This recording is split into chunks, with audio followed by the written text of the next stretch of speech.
What's up everyone, welcome back to the channel. तो guys आज की दिन काफ़ी सारी चीज़ें मैंने ऑलरेडी स्केड्यूल डाल दिया है, तो उम्मीद है आपने देखा होगा। बट आप आसानी से कर लोगे क्योंकि ऑलरेडी हम लोग वो सब पढ़ चुके हैं। तो आज तो बस एक ऊपर से वो बोलते हैं ना कि गार्निश करनी है चीज़ों को फाइनल टच देना है। बाकी ऑलरेडी मैं सब करा चुका हूँ आपको। डिफरेंसेस हैं, इसके साथ साथ एमसीक्यूज हैं, सब हम ऑलरेडी पढ़ चुके हैं। आज तो बस एक फाइनल टच दे रहे हैं। तो चलिए जल्दी से शुरू करते हैं। पहले यूनिट 2 के पीवाईक्यूज थोड़े से और कर लेते हैं एंड देन आगे की वीडियोस का शेड्यूल आपके पास है ही। चलिए जल्दी से लेट्स बिगिन।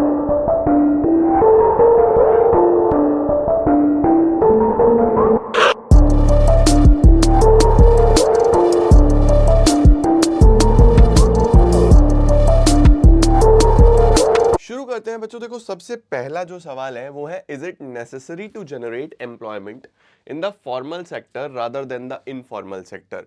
ये बोल रहा है कि क्या फॉर्मल सेक्टर में एम्प्लॉयमेंट जनरेट करना एक बेटर ऑप्शन है। तो हम बोलेंगे ऑफ कोर्स, ऑब्वियसली, हमेशा बच्चों, क्योंकि फॉर्मल सेक्टर एक ज्यादा ऑर्गेनाइज सेक्टर है। फॉर्मल सेक्टर में ट्रेड यूनियंस बना सकते हैं, फॉर्मल सेक्टर में सोशल सिक्योरिटी बेनिफिट्स होते हैं। तो अगर हम कहीं ना कहीं सेफ्टी सिक्योरिटी की बात रखें, एक इंडिविजुअल की फैमिली कंसर्न्स को कंसिडर करते हुए देखें, तो फॉर्मल सेक्टर एक वे बेटर सेक्टर होता है देन इनफॉर्मल सेक्टर। तो देखो क्या लिखा हुआ है हमारे पास। In the formal sector workers can form trade unions and are entitled to fair wages, other social security measures. Whereas informal sector में ऐसा कुछ नहीं होता और उनका कोई प्रोटेक्शन भी नहीं है। तो वर्कर्स को कई बार बिना कंपनसेशन के भी हटा दिया जाता है। तो formal sector employees are generally in a better position as compared to informal sector. Therefore, it is essential to generate employment in the formal sector. ठीक है बच्चा, चलो जी। Explain the role of affordable healthcare facilities in promoting human capital in a country. Human capital के लिए बेटा हमने बहुत सारे डिटर्मिनेंट्स, बहुत सारे सोर्सेस पढ़े हैं, education, health, on the job training, migration, काफी सारी चीजें पढ़ी। अब हेल्थ अफोर्डेबल होना क्यों इंपॉर्टेंट है। देखो बच्चों, अगर हेल्दी इंसान नहीं होगा या हेल्थ फैसिलिटीज बहुत एक्सपेंसिव होगी, तो वो कितना ही एजुकेट हो जाए उसके लिए वो चीज काम नहीं करेगी, क्योंकि a healthy mind stage in a healthy body. तो इंडिविजुअल का हेल्दी होना बहुत इंपॉर्टेंट है, और हेल्दी होने के लिए हेल्थ केयर फैसिलिटीज कहीं ना कहीं हमारे पास एक्सपेंसिव नहीं होनी चाहिए, कहीं ना कहीं अफोर्डेबल होनी चाहिए। उसके लिए पूरा का पूरा मेडिकल इंफ्रास्ट्रक्चर गवर्नमेंट को रेडी करना पड़ेगा। तो देखो क्या लिखा हुआ है। A healthy mind lives in a healthy body. The provision of affordable healthcare facilities adds to the supply of healthy labor force. Productivity जो है एक इंडिविजुअल की हाई होती है अगर वो हेल्दी होता है। तो availability of affordable health care facilities बहुत इंपॉर्टेंट होती है। अगला सवाल, state the meaning of human development. ये तो आसान है बच्चों। ह्यूमन कैपिटल ह्यूमन को कंसिडर करता है एज मीन्स, और ह्यूमन डेवलपमेंट क्या बोलता है कि इंटीग्रल है एजुकेशन और हेल्थ ह्यूमन के लिए, है ना। तो वो तो ह्यूमन को अपने आप में एक एंड कंसिडर करता है। तो ह्यूमन डेवलपमेंट क्या है। Human development is based on the idea that education and health are integral. Perfect. उसके बाद देखो, infrastructure development is an essential element to obtain the full potential of the rural sector in India.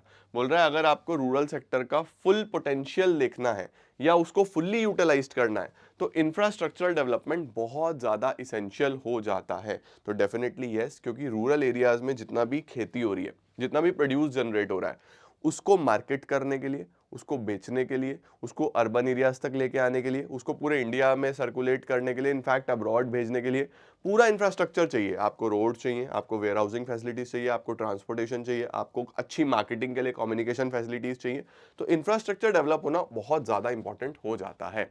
तो हम लिखेंगे development of infrastructure facilities जैसे electricity, roads, irrigation, marketing, it is essential to enhance the production and productivity in the rural areas.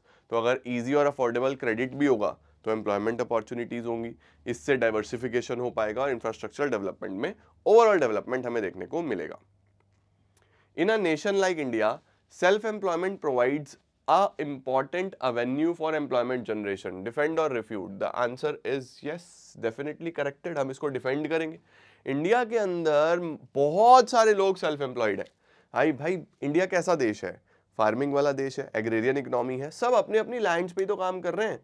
और उसके अलावा आप में से मेजॉरिटी ऑफ द स्टूडेंट्स के पेरेंट्स बिजनेसमैन होंगे, जिनकी अपनी दुकानें होंगी, जिनकी अपनी शॉप्स होंगी, जो अपने लिए खुद काम करते होंगे। तो इंडिया के अंदर एक बहुत प्रोमिनेंट सोर्स ऑफ एम्प्लॉयमेंट है सेल्फ एम्प्लॉयमेंट। तो self employment is very important, और इसको इंप्रूव करने के लिए भी गवर्नमेंट को स्टेप्स लेने चाहिए। क्या लिखेंगे। The given statement is defended In a nation like India, self-employment is a major source where both men and women work. Self-employed workers are the ones who own and operate their own enterprise to earn their livelihood. ठीक हो गया बेटा? इसके बाद study the following chart of employment and GDP. देखो जरा बहुत ध्यान से देखो, ये वाला जीडीपी है और ये वाला हमारा एम्प्लॉयमेंट है। तो अगर हम इसको बहुत ध्यान से देखें तो जीडीपी तो बहुत तेजी से बढ़ता जा रहा है, लेकिन एम्प्लॉयमेंट इतना ज़्यादा बढ़ नहीं रहा है। ये क्या दिखा रहा है? ये जॉबलेस ग्रोथ दिखा रहा है कि जो जीडीपी बढ़ रहा है वो टेक्नोलॉजी की वजह से बढ़ रहा है, जबकि उसके साथ साथ एम्प्लॉयमेंट अपॉर्चुनिटीज़ में इजाफा नहीं हो रहा। ठीक है। दूसरा, explain why are regular salaried employees more in urban areas than in rural areas. बोल रहा है कि अर्बन एरियाज में रेगुलर वाले लोग ज़्यादा कैसे हैं? भाई अर्बन में ज़्यादा इसीलिए हैं क्योंकि यहाँ पे उनको जो स्किल्स चाहिए होती हैं वो उनके पास होती हैं। रूरल एरियाज़ में वो स्किल्स नहीं है, तो अगर वो रूरल से अर्बन में भी आते हैं तो उनको रेगुलर जॉब्स नहीं मिल पाती, उनको सिर्फ कैजुअल वर्क ही मिलता है। उसके बाद वर्कर पॉपुलेशन रेशो कई बार आ चुका है बच्चों, ये आपको मुझे उम्मीद है आता ही होगा। देखो, द पीरियड बिटवीन 1990 से 2012 had been significant one as India's GDP जो है पॉजिटिवली बढ़ा, है ना। उसके बाद the employment growth rate slow down हो गया सेम पीरियड में। इंडियन इकोनॉमी ने ये प्रॉब्लम फेस करी किस चीज़ की? जॉबलेस ग्रोथ की। इसको अच्छे तरीके से आपको डिफाइन कर देना है। और नेक्स्ट क्या है? Regular salaried employees are more in urban areas as it has higher concentration of business, industry and provide more job opportunities for regular salaried position as compared to rural areas where employment options may be limited। अब देखो, इसको हम दोनों point of view से लिख सकते हैं। एक पॉइंट ऑफ व्यू ये भी है कि अर्बन एरियाज में ज़्यादा इसीलिए आपको देखने को मिलते हैं क्योंकि यहाँ पे अपॉर्चुनिटीज़ भी ज़्यादा है और रूरल में अपॉर्चुनिटीज़ भी कम है। रूरल के अंदर मेनली एग्रीकल्चरल बेस्ड है, तो एग्रीकल्चर पे ज़्यादा लोग काम करते हैं। दूसरा पॉइंट, जब वो रूरल से अर्बन में शिफ्ट करते हैं तो जो स्किल्स चाहिए वो स्किल्स उनके पास प्रोमिनेंट नहीं होती, जिस वजह से पक्की जॉब्स नहीं मिल पाती। दोनों पॉइंट्स आप ऐड करके लिख देना। ठीक है। वर्कर पॉपुलेशन रेशियो क्या होता है? The total number of workers in a country divided by the population. बढ़िया सर। इसके बाद बच्चों एक पैराग्राफ है। पैराग्राफ बेस्ड क्वेश्चंस बहुत ज़्यादा बनते हैं, आपको अच्छे से इनको पढ़ना है एक बार, बट पहले क्वेश्चन पढ़ लेना क्योंकि कई बार ऐसा होता है कि पैराग्राफ पढ़ना भी नहीं पड़ता और आपको आता होता है ऑलरेडी। जैसे इसका सवाल क्या है? Define sustainable development. अब सस्टेनेबल डेवलपमेंट आप जानते हो, सस्टेनेबल डेवलपमेंट क्या है? जहाँ पे हम डेवलपमेंट करेंगे कंसीडर करते हुए कि हमारी जनरेशन भी इंजॉय कर ले और आने वाली जनरेशन भी इंजॉय कर ले रिसोर्सेज को। ठीक है, तो उसको डिफाइन कर देंगे। State the public project areas where sovereign green bond are focused. ठीक है, अब इसके लिए हमें पढ़ना पड़ेगा ये पैराग्राफ कि इसके अंदर क्या क्या दिया हुआ है। देखो क्या लिखा हुआ है। India has aim to reduce country's carbon intensity by approximately 45%। ठीक है, to achieve this green finance plays a vital role. At the initial stages, green finance needs a big push from the government. The Indian government has identified projects worth rupees 25,000 crore that will be financed by the proceeds from sovereign green bonds। अच्छा देखो, बोल रहा है कि Indian government ने कुछ project identify करे जहां पे 25,000 करोड़ रुपए के 25,000 करोड़ रुपए का खर्चा आएगा और वो फाइनेंस कैसे होंगे? सॉवरन ग्रीन बॉन्ड से। ठीक है, according to the framework approved by ministry of finance, the sovereign green bonds will focus on financing public projects. अब देखो, इसने बोला ना कौन से पब्लिक प्रोजेक्ट्स हैं जो सॉवरन ग्रीन बॉन्ड्स इस पे फोकस करेंगे, वो ये हैं: renewable energy, climate change, clean transportation, sustainable water, waste management, pollution control. ये सारी चीजें बेटा इसके अंदर आ जाएंगी। ठीक है, उसके बाद businesses that take green finance can benefit in various ways. Businesses को भी फायदा होगा। कैसे फायदा होगा? It can help them follow different environmental norms, वो एनवायरमेंटल नॉर्म्स फॉलो कर पाएंगे और उसको फाइन से बच पाएंगे। दूसरा, अगर वो सस्टेनेबल डेवलपमेंट प्रैक्टिस लेते हैं तो उनसे उनका ब्रांड वैल्यू बढ़ता है। तीसरा, कस्टमर भी उन ब्रांड्स को प्रेफर करता है जिनके सस्टेनेबल डेवलपमेंट प्रैक्टिसेस जो बिजनेसेस फॉलो कर रहे होते हैं। राइट, तो ये सब बिजनेसेस को फायदा हो पाएगा। ये आपको थर्ड पॉइंट में लिखना है, how can business get benefit from green finance. ये आप इसमें लिख देंगे सारे। ठीक है, तो ये तो एक तरीके का जैसे इंग्लिश में कॉम्प्रिहेंशन होता है ना, वैसा सवाल बन के आ गया। राइट, तो इस तरीके के सवाल भी आ सकते हैं। लो जी, इसका जल्दी से स्क्रीनशॉट ले लो। डन। अगला देखो, Elaborate any two ill effects of deforestation as depicted in the given picture. अब देखो पिक्चर में क्या क्या दिया हुआ है। डिफॉरेस्टेशन से, पेड़ कटने से जंगलों में आग लग रही है, बायोडाइवर्सिटी लॉस हो रहा है, कार्बन डाइऑक्साइड की वैल्यू बढ़ रही है, सूखा पड़ना बहुत ज़्यादा हो रहा है, वाटर साइकिल डिस्टर्ब हो गई है। आपको कोई भी दो इल इफेक्ट्स को डिफाइन कर देना है बहुत अच्छे तरीके से। कर देंगे तो कॉमन है ना। लो जी, इसका स्क्रीनशॉट ले लो जल्दी से। अगला, casual workers often work in very poor working condition, justify the given statement. देखो, रेगुलर वर्कर्स को सारे बेनिफिट्स मिलते हैं, सारी फैसिलिटीज मिलती हैं, कैजुअल वर्कर्स को ऐसी कोई भी बेनिफिट या फैसिलिटी नहीं मिलती बच्चों। कैजुअल वर्कर्स के साथ क्या है, उनको जितना काम करना है उतना पैसा मिलने वाला है, उससे ज़्यादा पैसा उनको नहीं मिलता। ठीक है, तो देखो क्या लिखा हुआ है, casual workers are the most vulnerable category, right. कभी इनकी जरूरत होती है, कभी इनकी जरूरत नहीं होती। They are generally not protected, इनको प्रोटेक्ट नहीं किया जाता बाय एनी गवर्नमेंट रेगुलेशन। तो ऐसे वर्कर्स को बहुत ज्यादा जॉब सिक्योरिटी का डर होता है और उनको कोई भी सोशल सिक्योरिटी बेनिफिट नहीं मिलता। इसके बाद, state and discuss any to obstacles that hinder the mechanism of agricultural marketing. Agricultural marketing में तो बहुत सारे ऑब्स्टिकल्स हैं, आप कोई भी दो यहाँ पे लिख सकते हो। आप इंफ्रास्ट्रक्चर फैसिलिटीज नहीं है लिख सकते हो। अल्टीमेटली किसान के पास बहुत ज़्यादा एक्सप्लॉइटेशन करा जाता है लैंडलॉर्ड्स के द्वारा, वो आप यहाँ पे लिख सकते हो। उसके अलावा मंडी में जब वो जाते हैं तो वहाँ पे कोई रूल्स रेगुलेशंस नहीं है, एक्सप्लॉइटेशन होता है, वो आप यहाँ पे लिख सकते हो। कोई भी दो पॉइंटर्स, हमने बहुत सारे पॉइंटर्स पढ़े हैं, तो हम लोग लिख देंगे सबसे पहले वही, money lenders, rural politics elites, big merchants, ये सब इनको क्या करते हैं, बहुत ज़्यादा एक्सप्लॉइट करते हैं। गवर्नमेंट की पॉलिसी जो है इन तक पहुँचती नहीं है। दूसरा, इंफ्रास्ट्रक्चर भी नहीं है। ठीक है, अगला point, explain how expenditure on information and migration act as a source of human capital formation। Direct question बच्चों, माइग्रेशन पे खर्चा, जब आप अपना शहर छोड़ के किसी ऐसे शहर में माइग्रेट करते हो जहाँ पे ज़्यादा सीखने को मिलता है, ज़्यादा अपॉर्चुनिटीज़ होती हैं, ज़्यादा स्किल सेट आप वहाँ पे ले सकते हो, तो of course human capital formation तो होता है, तो माइग्रेट तो करना पड़ता है। अब माइग्रेशन पे खर्चा किस किस चीज़ का आता है, रहने का खर्चा आता है, ट्रैवल करने का खर्चा आता है, खाने का खर्चा आता है, ये सब कॉस्ट ऑफ माइग्रेशन में आ जाता है। उसके बाद इंफॉर्मेशन की बात करें तो जो हम जानकारी पे खर्चा करते हैं, चाहे वो न्यूज़पेपर्स हों, चाहे वो मैगजीन्स हों, हमारी नॉलेज के लिए, उससे भी अल्टीमेटली ओवरऑल डेवलपमेंट होता है, ह्यूमन कैपिटल फॉर्मेशन होता है। देखो, expenditure to acquire information relating to labor other market is necessary to make important decisions regarding investment in human capital, right. इसके बाद बच्चों माइग्रेशन पे भी मैंने आपको बता दिया, लोग माइग्रेट करते हैं बेटर एम्प्लॉयमेंट अपॉर्चुनिटीज के लिए ताकि ज्यादा पैसा कमा पाए, राइट।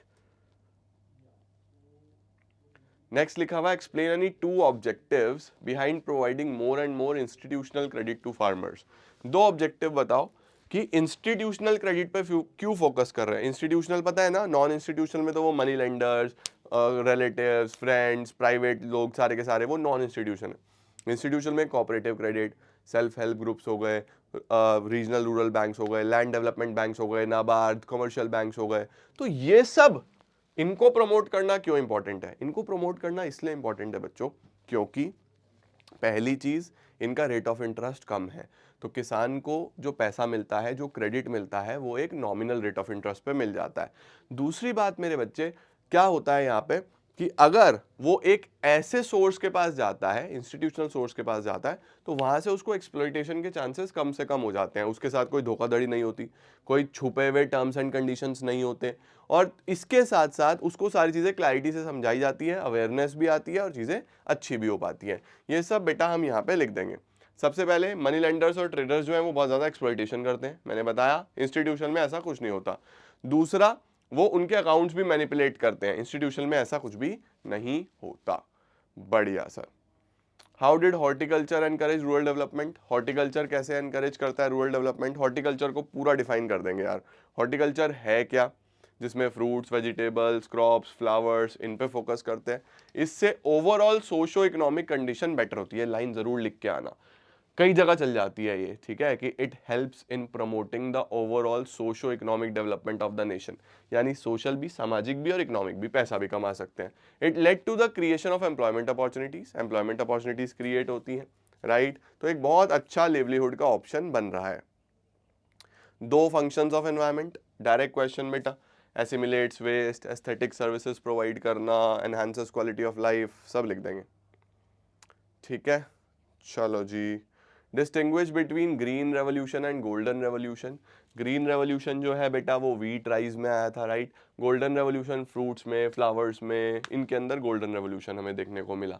ठीक है, और व्हाइट रेवोल्यूशन मिल्क में, ध्यान रखना। इसके बाद 3 लिमिटेशन बताने ऑर्गेनिक फार्मिंग के, पीछे भी आ गया था। लो जी, a significant increase in the production of horticulture products, उसको हम green revolution sorry golden revolution बोलते हैं। और ग्रीन रेवोल्यूशन तो आप जानते हो, food grains like wheat, rice etcetera. Perfect. Organic के क्या लिमिटेशंस हैं? सबसे पहले कम ईल्ड होता है, दूसरा शॉर्टर शेल्फ लाइफ होता है, तीसरा ऑफ सीजन क्रॉपिंग जो है वो लिमिटेड होती है। ठीक है, देन ये वाला पिक्चर देखो, बहुत ज़्यादा पेड़ कटे हुए हैं, तो ये डिफॉरेस्ट्रेशन है ना। इसका एनवायरमेंट चैलेंज हमें लिख देना है, तो देखो यहाँ पे डिफॉरेस्ट्रेशन को हम डिफाइन कर देंगे। It is defined as the large scale cutting down of trees for executing developmental projects. क्या बात है सर। इसके बाद बोल रहा है evaluate the role of rural banking in the process of rural development in India. तो हम सबसे पहले बोल देंगे कि बैंकिंग का बहुत बड़ा रूल है, बहुत बड़ा रोल है, क्योंकि फार्मर को क्रेडिट तो चाहिए। अब क्रेडिट 3 टाइप का, short term, medium term, long term, right. Short term होगा जो 1 साल तक का, मीडियम टर्म 1 से 5, लॉन्ग टर्म 5 से 20। तो पैसे की जरूरत तो एक्सट्रीम है, बिना पैसे के तो काम ही नहीं कर सकता किसान। तो हर तरीके से जो हमारा रूरल क्रेडिट है वो बहुत इंपॉर्टेंट सोर्स है, उसको ग्रो करना बहुत इंपॉर्टेंट है। देखो, rapid expansion of the banking system का पॉजिटिव इंपैक्ट होगा, लेकिन कुछ प्रॉब्लम्स हैं। क्या प्रॉब्लम्स हैं? जो वॉल्यूम है वो अभी भी इनसफिशिएंट है। वॉल्यूम का मतलब जितना हमें अवेलेबिलिटी चाहिए इतना अवेलेबल नहीं हो पाता। दूसरा, अटेंशन कोई नहीं दे रहा क्रेडिट रिक्वायरमेंट्स की, स्मॉल फार्मर्स की। ठीक है, इसके बाद आ रहा है doctor Khurana, a dentist, ran his clinic in an economically backward area. अच्छा जी, he was earning a comparatively low income, so he decided to move to a city and spent a huge amount for the same. Identify and explain the type of expenditure incurred by Dr. Khurana which directly contributes to the process of human capital formation. देखो बच्चा, उसने move करा है तो migration है यहाँ पे। The expenditure incurred by Dr. Khurana in shifting his clinic from economically backward area to city is expenditure on migration. ठीक हो गया बेटा। अगला क्या है? State and elaborate whether the following statement is true और फॉल्स। कौन सा स्टेटमेंट सही है, कौन सा स्टेटमेंट गलत है, और जरा चेक करते हैं। सबसे पहले, Indian economy has showed satisfactory progress towards formalisation of workforce in the recent past. बोल रहा है क्या इंडियन इकोनॉमी में एक सेटिस्फैक्टरी प्रोग्रेस है फॉर्मल सेक्टर की तरफ? गलत है, ये फॉर्मल सेक्टर की तरफ इतना प्रोग्रेस तो हमें देखने को नहीं मिला। तो देखो हम बोलेंगे falls. As in the recent year India has witnessed an unprecedented shift of workforce from formal to informal. हमें तो इनफॉर्मलाइजेशन देखने को मिल रहा है, फॉर्मलाइजेशन कहाँ देखने को मिल रहा है? दूसरा देखो, in India the self-employed constitute 60% of the employees. The possible incidence of underemployment is the highest among the self-employed. बोल रहा है इंडिया में सेल्फ एम्प्लॉयड 60% है, यानी 60% लोग अपने लिए खुद काम करते हैं। Possible incidence of under employment, जो अंडर एम्प्लॉयमेंट है वो सेल्फ एम्प्लॉयड में सबसे ज्यादा हाईएस्ट है, मतलब इतना ज्यादा काम वो नहीं कर पा रहे जितनी उनकी कैपेसिटी है। एज एन इकोनॉमिस्ट आप इलेबोरेट करो 2 मेजर्स जो ले सकते हैं ताकि ज्यादा प्रोडक्टिव एम्प्लॉयमेंट आए सेल्फ एम्प्लॉयड के लिए। तो हम लोग क्या बोलेंगे कि भाई जो सेल्फ एम्प्लॉयड है वो रेगुलर बेसिस पे अपने आप को ट्रेन करें, अपनी स्किल में बढ़ोतरी करें, उसके साथ साथ नई अपॉर्चुनिटीज देखते रहें, उसके साथ साथ एक्सपेंशन डाइवर्सिफिकेशन का सोचें, तो इससे उनकी जो कैपेसिटी है वो वेस्ट ना होकर यूटिलाइज हो जाएगी। देखो, 2 measures to ensure more productive employment for self employed are skill development, वही स्किल डेवलपमेंट हो, ट्रेनिंग हो उनकी। दूसरा, गवर्नमेंट उनको फाइनेंशियल और टेक्निकल सपोर्ट दे दे। Perfect. Why are less women found in regular salaried employees? बताओ जी, ये क्वेश्चन काफी प्रोमिनेंट है, कई बार एग्जाम में आता है, तो मैंने इसका प्रॉपर आंसर लिखा है। देखो, लेस women क्यों पाई जाती हैं? उसका कारण क्या है? सबसे पहले लैक ऑफ स्किल्स, जो स्किल्स चाहिए वो अवेलेबल नहीं है, लिटरेसी अवेलेबल नहीं है, ठीक है। उसके साथ साथ सोशल कॉन्स्टेंट समाज में, फैमिली बर्डन्स, लोग बाहर नहीं जाने देते अपने बच्चियों को, mobility of women is generally restricted. ठीक है बेटा। Distinguish between human capital, physical capital, ये भी हमने देख लिया। ह्यूमन कैपिटल वो है जो अल्टीमेटली मैं हूँ, मैं ह्यूमन कैपिटल हूँ, ये फिजिकल कैपिटल है, राइट। तो प्रोडक्शन के लिए दोनों ही चाहिए हमारे पास। Human capital is the stock of knowledge, skill, ability embedded in the owner of the same, right. Human capital inseparable है फ्रॉम इट्स ऑनर्स, ऑनर से अलग नहीं कर सकते। फिजिकल कैपिटल को कर सकते हो, ले जा सकते हो आप मेरा laptop, perfect. State and discuss any one strategy involve in attaining sustainable development. Repeat हो गया बेटा, सस्टेनेबल डेवलपमेंट की स्ट्रैटेजीज हमने पीछे भी पढ़ ली थी बहुत सारी, स्क्रीनशॉट लेना ले लो। Discuss briefly the importance of micro credit programs. Yes, micro credit program, self help groups, इन पे क्वेश्चंस आता ही आते हैं, बहुत इंपॉर्टेंट है। देखो क्या लिखा हुआ है, the micro credit programs have emerged to fill the gap, ये लाइन जरूर लिख के आना बेटा, to fill the gap in the formal credit system। Formal credit system में गैप फिल करने का काम माइक्रो क्रेडिट प्रोग्राम्स का है। फॉर्मल क्रेडिट सिस्टम जो है वो पूरे तरीके से सब लोगों तक नहीं पहुंच पा रहा था, छोटे छोटे एरियाज तक नहीं पहुंच पा रहा था, तो वो जो गैप जनरेट हो गया था ना, उसको किसने भरा? माइक्रो क्रेडिट प्रोग्राम्स ने।